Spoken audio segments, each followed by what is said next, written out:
Valgio visiems užteka. Nes jeigu yra kas nors laukia, aš kalbėti nepradėsiu, kol jis nepavalgys. Nes pagal Demosą Šakarianą pirmiausiai daug žmogui pavalgyti, atsigerb, o paskui jau kalbėk. Aišku, ne anekdotos, bet geriau apie Dievą. Dėl ko aš noriu ir pradėti. Algis anekdotų daug jums pripasakoja. Bet aš tik istorija. Anekdotinė situacija. Tai reiškia, aš turiu pristatyti bendriją. Ką reiškia va šitas plakatas, kuris mus visus sukviečia. Ir jeigu tai paėmus, tai geriau neparašysi. Įsižiūrėkite į jį visi ir nepamirškite. Jo vėliava virš mūsų yra meilė. Aš neseniai skaičiau, jau ne pirmą kartą, vieną rašto vietą ir supratau nuo jai vieną eilutę. Jūs tą vietą visi žinot. Ten yra ta odė meilė.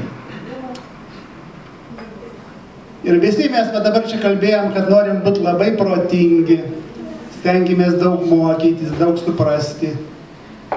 Bet ten parašyta, kad kai ateis tobulumas, pažinimas išnyks.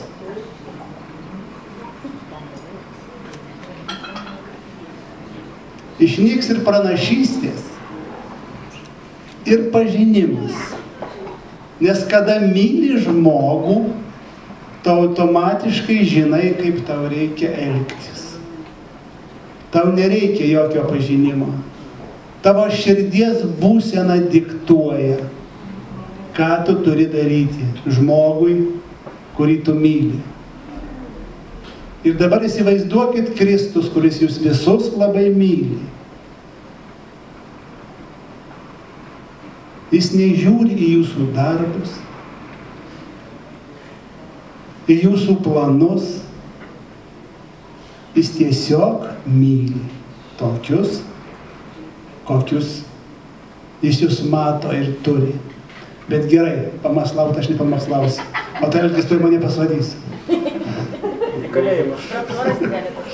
Jo. Taigi, vat šitas plakatas, šita meilė, jos istorija prasideda Ararato kalno papėdėje. Graži vieta, man teko praplaukti pro tą vietą laivu ir matyti tą kalną iš toli. Sako, ten yra įstrigus Nojaus arka. Nes ant to kalno įsirėžė į tą kalną ir taip pasiliko ten. Ir tikriausiai dėl to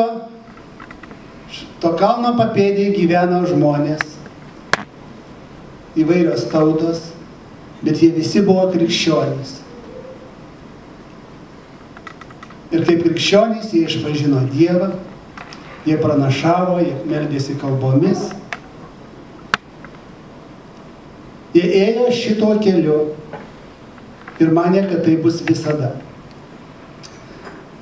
Ir tarp jų buvo vienas berniukas, kuris nemokėjo nei skaityti, nei rašyti. Bet vieną rytą atsikėlė, sakė, duokit man kuo rašyti ir duokit popieriaus. Ir jis pradėjo ir piešti, ir rašyti. Ir surašė pranašystę ir nupiešė maršrutus, kur žmonės turi išvykti iš tos vietos, nes ateis laikas, kada visi šitoj vietoj, kurie pasiliks, žus. Ir vieni, kaip ir dabar, kad pasakytų, kad vat sprogs hidroelektrinės užtvanka ir užlies Kauną. Kažkas patikėtų ir išvažiuotų, kažkas ne. Taip ir anais laikais. Kas patikėjo, o patikėjo tie, kurie turėjo pakankamai tikėjimo ir šventosios dvasios. Ir galėjo pasiklausyti. Aš manau, kad tai buvo pas Dievą. Ar tai yra tiesa?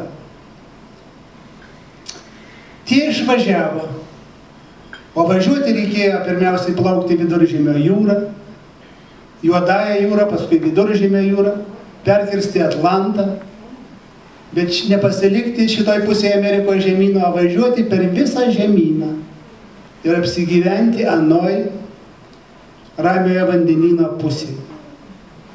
Tai kelionė buvo, aš taip primečiau, kažkur 15 000 kilometrų. Tais laikais, kai nebuvo lėktuvų, nebuvo automobilių, tik vežimai. Reikėjo ten vykti. Ir sakė, kad tie, kurie nuvyks, aš juos laiminsiu ir jie bus palaiminimas tautoms. Tai yra didžiuliai pažadai Dievo tiems žmonėms. Ir tikriausiai šitas pažadas daugumą ir pakėlė iš vietų. Nes tokius pažadus, o jie tai skaitė Biblijoje, turėjo tik vienas žmogus – Abraomas. Dievas jam sakė, per tave bus palaimintos visos tautos. O šitiems žmonėms jis sakė, jūs būsite palaiminimas tautoms. Ir trečioj kartoj tų išeivių gimė berniukas vardu Demas Ašakirjanas. Iš mažumės išjautė, kad Dievas turi jam kažkokių planų, nes dar vaikas būdamas jis išgydė savo seserį sulaužytą ranką. Ten buvo kitų ženklų. Ir jis vaikščiojo su savo tėvais į bažnyčią ir matė, kad bažnyčioje tik moterys ir vaikai. Ir vyrų labai nedaug, vat kaip ir čia dabar. Vyrų tikrai nedaug, moterų daugiau. Davai paplokim moterį. Ja. Ir jam skaudėjo širdį dėl to, kaip ir man šiandien skauda širdį, kai žiūriu, kai moterys sėdi be vyrų. Ja. Ir jis galvojo, kodėl taip. Jis darė įvairius renginius, evangelizacinius, statė palapines, kvietė į žymius pamokslininkus, pastorius. Ir vykdė evangelizacijas, bet jo širdis kažkodėl tai nejautė pasitenkinimo tuo, ką jisai daro. Jis jautė, kad Dievas veda kažkur kitur. Ir pamažu, labai per tokias didelės kliūtis, kur ta knygutė, Viktorai, duok man tą knygutę.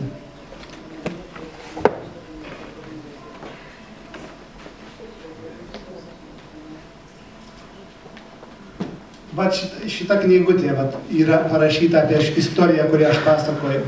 Kas norėsit, galite ją nusipirkti. Klaipėdai kainuoja 5 litai, aš čia nežinau, jeigu brangiau važiuokite į Klaipėdą.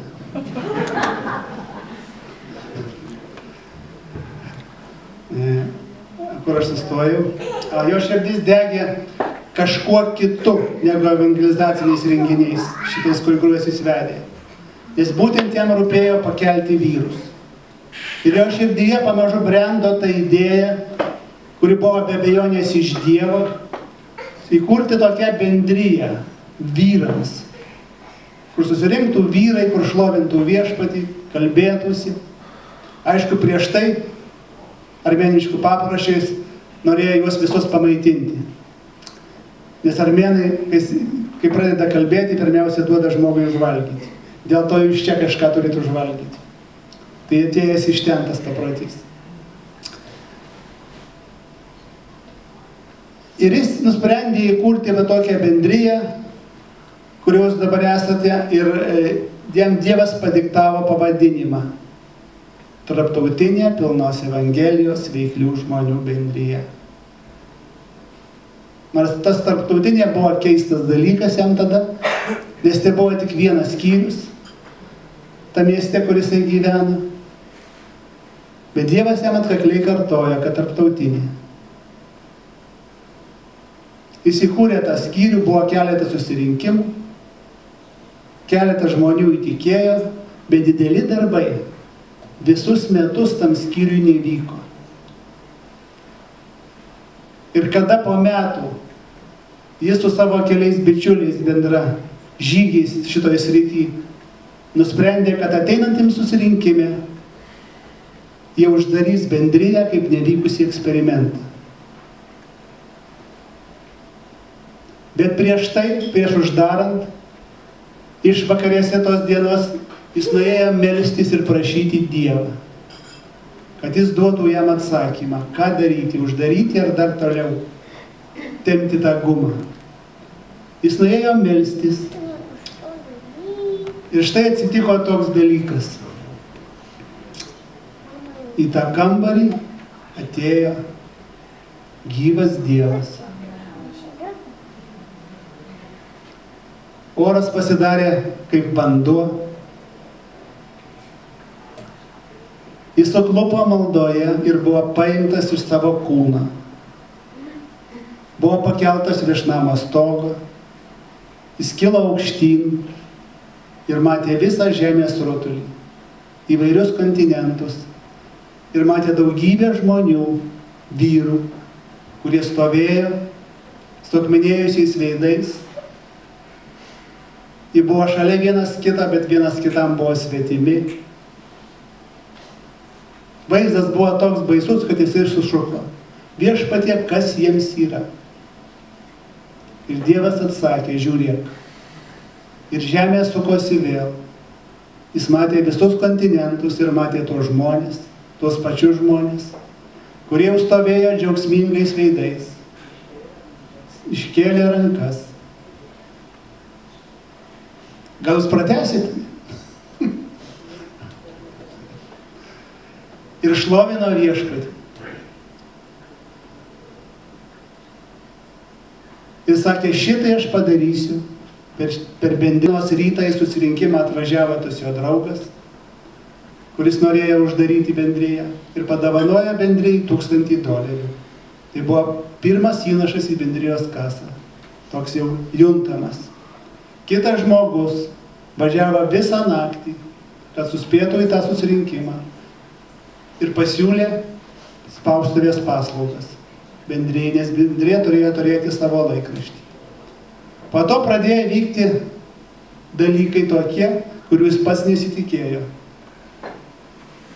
Jis pradėjo matyti švytėjimą virš žmonių galvų.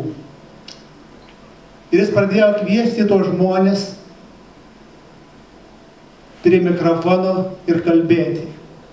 Ir tie žmonės visada stebėjosi, kodėl tu mane pakvietei. Kaip tu žinai, kad aš turiu ką pasakyti išėjęs prie mikrofono. O jis matė ženklą virš jų galvų.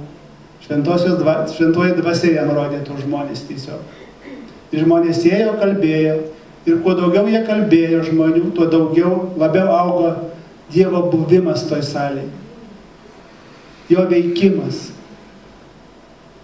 Ir prasidėjo išgydymai, atsivertimai, pradėjo daryti stebuklai.